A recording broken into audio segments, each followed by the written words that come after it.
मुंडीगरम प्रदर्शन इसका स्पष्ट यही होता है कि ये कार्यक्रम हमारी मुंडीगरम के लिए है, क्योंकि रेल प्रशासन ने हमारे साथ अमानवीय व्यवहार का जो दौर शुरू किया है वो गुलामों से भी बदतर स्थिति में धीरे धीरे जा रही है। एक तरफ रेलवे बोर्ड के हमारे जो चेयरमैन है और हमारे रेल मंत्री जो है वो कहते हैं, सदन में बयान देते हैं कि 11,000 लोगों में हमने एसी लगा दिया है। आप जब धरातल पे उसको देखेंगे तो 13,000 इंडियन रेलवे में लोग चल रहे हैं लगभग, उसमें अभी मात्र 6 या 7,000 लोगों में एसी लगा है। उसमें 50% ऐसे लोग हैं जहाँ की एसी नॉन वर्किंग में है। एक बार शेड से जैसे ही घुसता है उसके बाद उसकी कनेक्शन काट दी जाती है। पता नहीं शेड के वही अधिकारी क्या समझते हैं इस चीज को, क्या हम लोग इंसान नहीं है? जहाँ टेम्परेचर बाहर के टेम्परेचर से 10 डिग्री हमारे कैब का टेम्परेचर अधिक हो जाता है। यदि टेम्परेचर बाहर का 40 डिग्री है तो हमारे कैब का टेम्परेचर 50 डिग्री होता है और हमसे संरक्षित और सुरक्षित रेल परिचालन का उम्मीद करते हैं। हम तो अपना मेंटेलिटी प्रिपेयर रखते हैं, लेकिन एक मशीन को भी आज के दौर में देखिएगा तो उसको एसी प्रोवाइड किया जाता है कि उसका माइंड सही चले, लेकिन हमारे माइंड सही चल रहा है कि नहीं चल रहा है इससे हमारे अधिकारियों को कोई प्रभाव नहीं पड़ता है।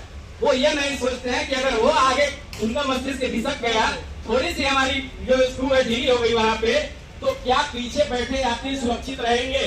उस यात्रा करने वाले यात्रियों की क्या गलती होगी? उस समय गलती जो धरातल स्तर पर देखा जाए तो प्रशासन की होगी, क्योंकि हमारा सीपीयू जब काम नहीं करेगा तो हमारा सेंस काम नहीं करेगा। और 55 डिग्री टेम्परेचर में क्या है मनुष्य खड़ा रह सकता है, लेकिन लोको पायलट एक ऐसा रनिंग स्टाफ संगठन है, ऐसा एक संचालन करता लोग अगवा दस्ता है जो कि इसको झेलते हुए अभी तक चल रहा है। लेकिन वर्तमान परिस्थिति धीरे धीरे जो टेम्परेचर है हर साल 2-4 डिग्री इंक्रीज हो रही है और जो है मनुष्य की जो क्षमताएं है वो धीरे धीरे घट रही है। तो इसको सोचने की जरूरत है रेल प्रशासन को कि इस टेम्परेचर में क्या जो है हमारा रनिंग स्टाफ काम करने के लिए सुरक्षित है, रेल परिचालन को सुरक्षित परिचालन कर सकता है। दूसरी चीज है, आज के दौर में महिला लोको पायलट हमारे साथ चल रही हैं, बहुत सारी महिलाएं।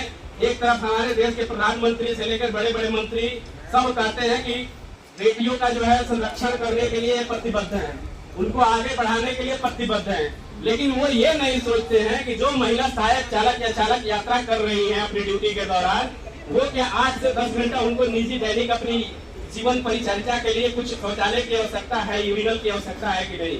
सबसे बड़ा विडंबना ये सोचने वाली बात है कि उनकी शौचालय की कोई रेलवे व्यवस्था नहीं हो पाई है, जिसके चलते अब हम लोग तो कहीं खुले में जाकर अपना जो है दैनिक परिक्रिया कर लेते हैं, लेकिन महिला सहायक चालक है उनके साथ रेल का जो ये व्यवहार है बिल्कुल ही निंदनीय है।